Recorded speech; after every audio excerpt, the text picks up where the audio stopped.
may scene na kailangan, pag sabi mo, o arestado ka, padruhin mo muna ng baril. At siyempre, sabi ko, at barilin mo.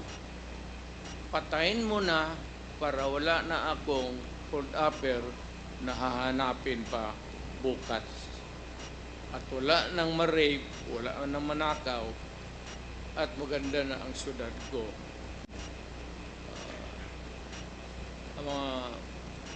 Ang mga residente, at least, wala nang, hindi masyado takot.